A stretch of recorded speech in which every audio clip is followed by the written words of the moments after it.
The Voice of America presents Forum, the Arts and Sciences in Mid-Century America. Today, Forum brings you the first in a series of 17 lectures on the philosophy of science, planned and coordinated by Professor Sidney Morgenbesser of Columbia University. The philosophy of science lectures are timely during this period of great scientific achievement, when laymen regard science and scientists with both admiration and apprehension. The lecturers include such distinguished American philosophers and mathematicians as Willard Quine, Patrick Suppes, Russell Hanson, Carl Hempel, Nelson Goodman, and Max Black. Among the topics to be discussed will be scientific theory, scientific explanation, space and time, problems of microphysics, and problems in biological explanation. Today, Professor Ernest Nagel of Columbia University will talk about the nature and aims of science. Born in Czechoslovakia, Professor Nagel came to the United States in 1911 and was educated at the City College of New York and Columbia University.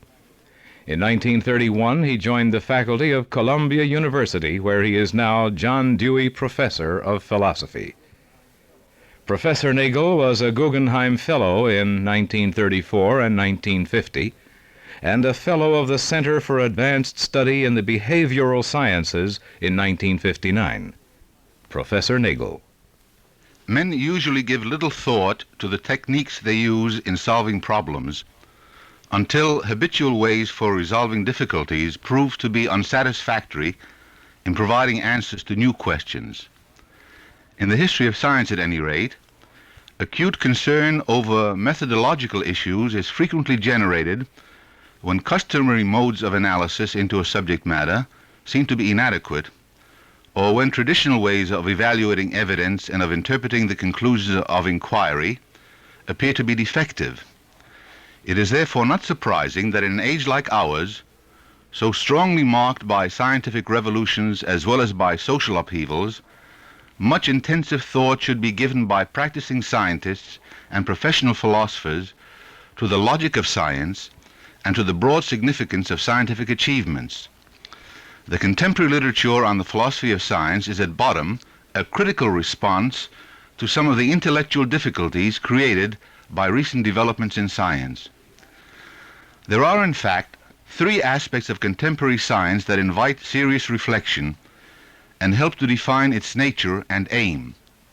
And I want to say something about each of them in what follows, even though it is impossible to do justice to any of them in brief compass. Perhaps the most obvious feature of science, and undoubtedly the one that has been most publicized, is the practical control over nature which science yields.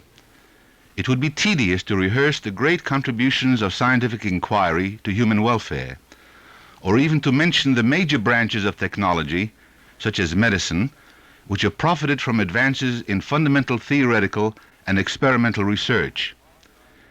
It is sufficient to note that applied science has transformed the face of the earth and has brought into being our contemporary Western civilization.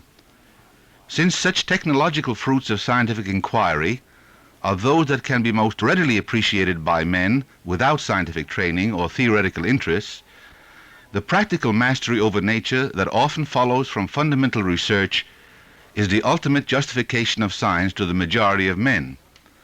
I believe, nevertheless, that the conception of science as the golden goose, endlessly producing practical controls over nature, has been overemphasized to the neglect of its other aspects. It is certainly not the case that the achievement of practically useful goods and services is the sole or even the main motive which actuates men in their pursuit of scientific inquiry. And when such a motive is made focal, a badly distorted picture is created of both the complex goals and the actual history of science. Moreover, such an emphasis tends to generate a socially dangerous image of the scientist as an infallible miracle worker who is bound to have a sure answer for every human ill. Nor should one overlook the widespread tendency to make the scientific enterprise inherently responsible for the barbarous uses to which the findings of science are sometimes put.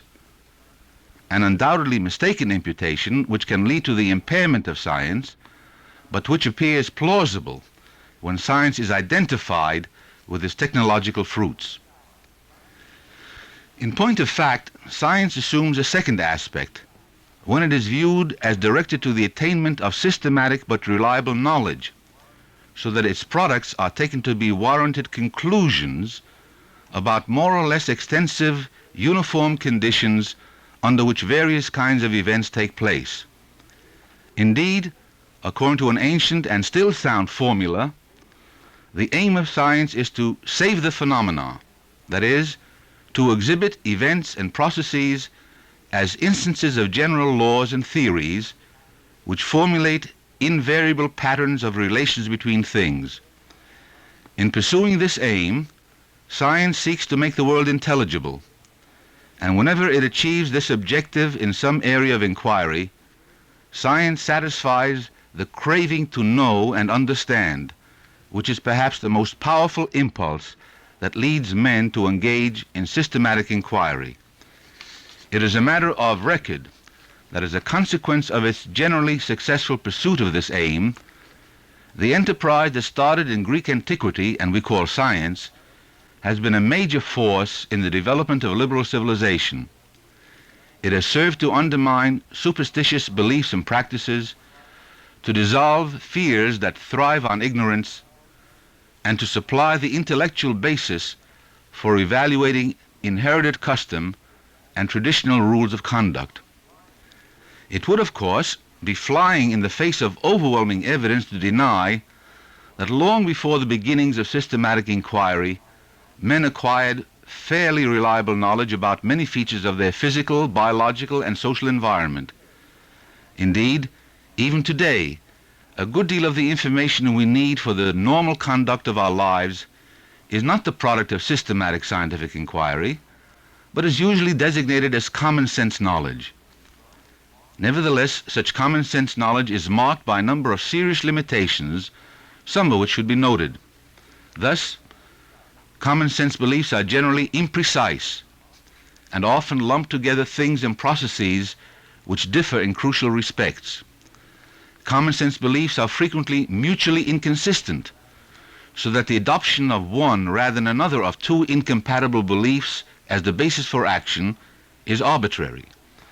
Common sense beliefs tend to be highly fragmented, so that logical as well as substantive relations between independently asserted statements are usually ignored.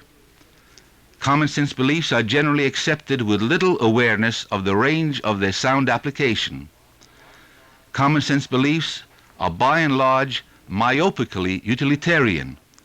They are largely concerned with matters that impinge directly on immediately practical interests, and they are normally adequate only within areas of fairly routine experience. And finally, and above all, common sense beliefs usually disregard alternative possibilities for handling concrete problems, so that their continued acceptance is based on the authority of uncriticized custom and cannot therefore be readily modified so as to make them reliable guides in dealing with novel situations. Although no sharp line can be drawn between common sense assertions and the conclusions of scientific inquiry, indeed, all scientific inquiry takes its point of departure from common sense beliefs and distinctions and eventually supports its findings in part by falling back upon such common sense.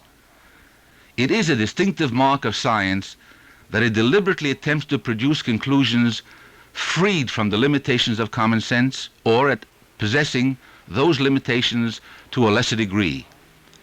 Moreover, while the extent to which such conclusions are achieved varies with the different branches of science and is undoubtedly greatest in the natural sciences, no branch of systematic inquiry is wholly unsuccessful in this attempt, so that in general, conclusions of scientific inquiry are better supported by competent evidence and have a better claim to be counted as reliable knowledge than common sense beliefs. I will have something further to say on this point. For the moment, however, I want to make clear that despite the general reliability of scientific findings, neither scientific reports about specific matters of fact nor the theories and laws taken to formulate invariable conditions under which phenomena occur are infallibly true and in principle incorrigible. However, such revisions of basic assumptions cannot rightly be construed as signs of the bankruptcy of modern science, a characterization frequently made by thinkers who are wedded to the mistaken notion of classical rationalism that unless science can guarantee its conclusions to be unshakably certain, it has failed to produce genuine knowledge. Moreover, such revisions do not warrant a wholesale skepticism concerning the possibility of obtaining reliable knowledge of the world by way of scientific inquiry, a skepticism which is again induced by the untenable assumption that since every conclusion of scientific inquiry is in principle corrigible, no such conclusion is in fact a stable addition to the corpus of reliable knowledge. Let me cite but one example which belies this last assumption, and which at the same time illustrates how, by providing well-founded explanations for observed phenomena, science satisfies the perennial quest for systematic knowledge and understanding. Galileo noted that there appears to be an upper limit to the size of animals, such as man, and raised the question whether, despite appearances, men with giant proportions might at some time have walked on the face of the earth. He showed by careful experiment that the strength of a beam varies with its cross-section, and assumed on reasonable grounds that the ability of animal bones to withstand a crushing stress also varies with the area of their cross-sections. On the other hand, the weight of a terrestrial animal, which must be supported by its limbs, is proportional to the animal's volume. Accordingly, the strength of animal bones is proportional to the square of an animal's linear dimensions, while the weight those bones must support is proportional to the cube of its linear dimensions. In consequence, there are definite limits to the size of terrestrial animals, so that giants with limbs proportional to those of ordinary men could not exist, since such creatures would collapse under their own weight. Galileo's conclusion and the assumption on which he based it have not been substantially modified, though they have been refined and made more precise by inquiry during the subsequent 3 centuries. The example thus supports the thesis that despite the corrigibility of scientific findings, the content of science is not an unstable flux of opinion, but that on the contrary, science can succeed in its aim of supplying reliable, because well-founded, systematic explanations for innumerable phenomena. It is time, however, to consider the third aspect that science presents, namely its method of inquiry. It is the aspect which is often misconceived and is in any case difficult to describe briefly, but which is perhaps its most permanent feature and is the ultimate warrant for confidence in the conclusions of scientific inquiry. It is frequently said, moreover, even by distinguished scientists, that there is no scientific method as such, but only the free and utmost use of intelligence. This contention is well taken if the term scientific method is taken to denote some generally accepted set of fixed rules for the discovery of solutions to any problem. A historically influential approach to the analysis of scientific method does in fact place considerable, if not exclusive, stress upon the task of formulating precepts for finding the causes or effects of phenomena, and for deriving laws or theories from materials of observation. However, none of the proposed rules for making discoveries achieve their intended objective, and most students of the subject agree that the construction of such rules is a hopeless undertaking. What then is scientific method? But I must first make clear that the word method must not be construed as synonymous with the word technique. Thus, the technique of measuring wavelengths of light with a spectroscope is patently different from the technique of measuring the speed of a nerve impulse, and both are manifestly different from the techniques employed in determining the effects upon production of a given type of factory organization. In general, therefore, techniques differ with the subject matters being investigated and may change rapidly with advances in technology. On the other hand, all the sciences use a common method in their inquiries insofar as they employ the same principles in evaluating the weight of evidence, the same canons for judging the adequacy of proposed explanations, and the same criteria for deciding between alternative hypotheses. In short, scientific method is the general logic employed, whether tacitly or explicitly, for assessing the merits of an inquiry. It is therefore helpful to think of scientific method as constituted by a set of norms which serve as standards that must be satisfied if any inquiry is to count as a responsibly conducted one whose conclusions merit rational confidence. I want now to discuss briefly a few salient elements of scientific method so understood. It is well to begin with a reminder that science is a social institution and that scientists are members of a self-governing intellectual community dedicated to the pursuit of truth in a manner conforming to standards that have evolved and have proved to be sound in a continuing process of mutual criticism. Many thinkers have supposed that the objectivity of conclusions reached in science is assured if scientists resolve as individuals to accept no proposition which is in the least doubtful and is not transparently true. However, men are usually unaware of the many tacit assumptions involved in what they think is indubitable, and they frequently believe themselves to be making no intellectual commitments of any kind, although in fact they are tacitly subscribing to much that is false. Accordingly, while resolutions to be critical of the assumptions one makes may have a certain value, the objectivity of science is not primarily a consequence of such resolutions. On the contrary, that objectivity is the product of a community of thinkers, each offering unsparing criticisms of cognitive claims that the others make. For no one scientist engaged in this process of criticism is infallible, and each has his own peculiar intellectual or emotional bias.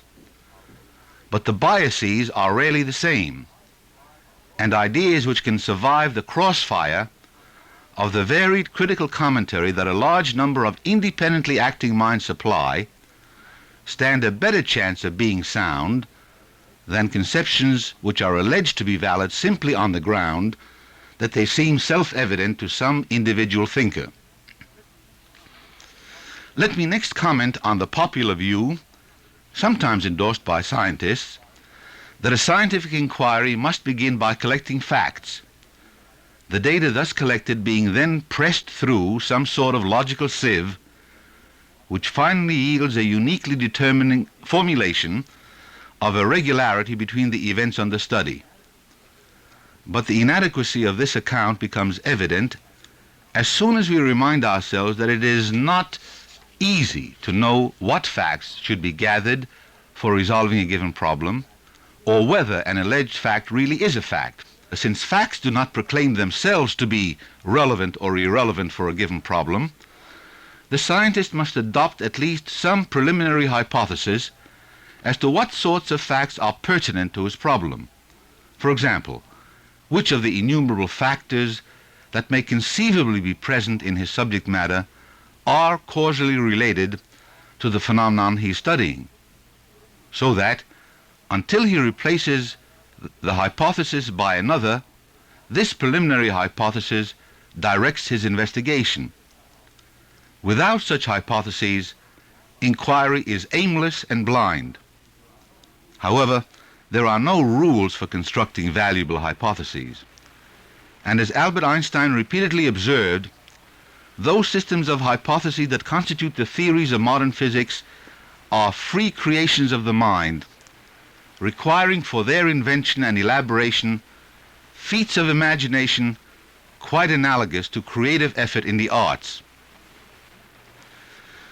Nevertheless, though the role of creative imagination in scientific inquiry must be recognized, science is neither poetry nor unsupported speculation, and hypotheses which are introduced in the conduct of inquiry, as well as other proposed explanations for some class of phenomena, must be tested. In general, such testing involves an examination of the congruence of a hypothesis or of its logical consequences, in part with observed matters of fact, and in part with other hypotheses whose concordance with observed fact has already been established. A detailed account of the logic of testing hypotheses cannot be given here, but brief mention must be made of the notion of a controlled inquiry, perhaps the most important single element in that logic. A single example must suffice to indicate what characterizes such inquiries.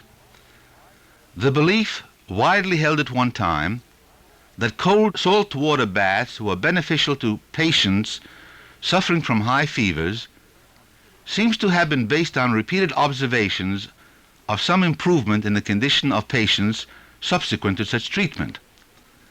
However, irrespective of whether or not the belief is sound, in point of fact it is not, the evidence on which it was based is insufficient to establish it.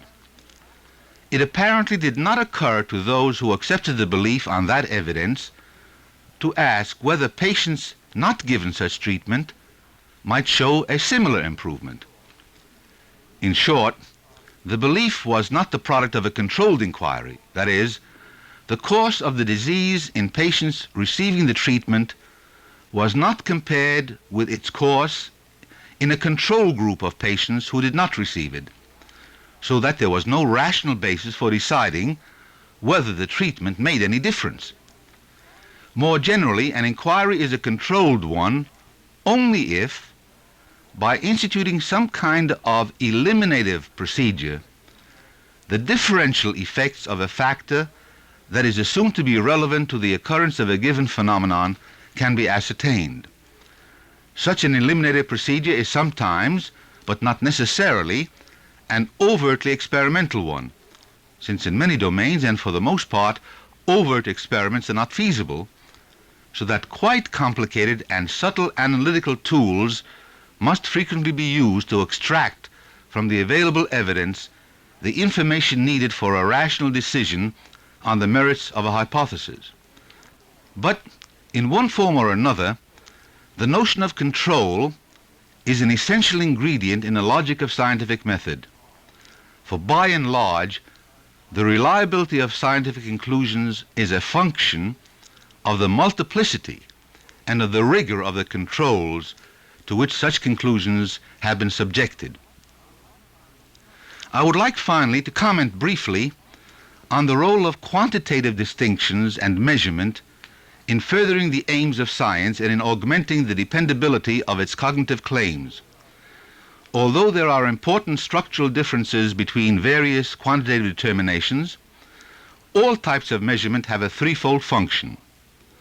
One is to increase the precision and thereby to diminish the vagueness with which alleged facts and explanations for them may be formulated, so that the formulations can in consequence be more easily tested. The second is to make possible finer discriminations of traits in various subject matters, so that statements about them may thereby become capable of being subjected to more rigorous controls.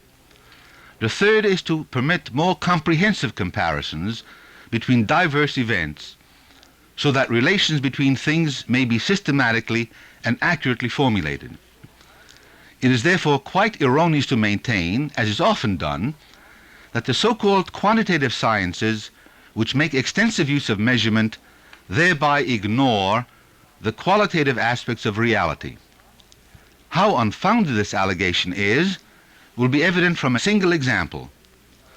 Human beings are able to distinguish between a certain number of differences in the warmth of objects, and terms like hot, very warm, warm, lukewarm, cool, and cold correspond to such recognized distinctions.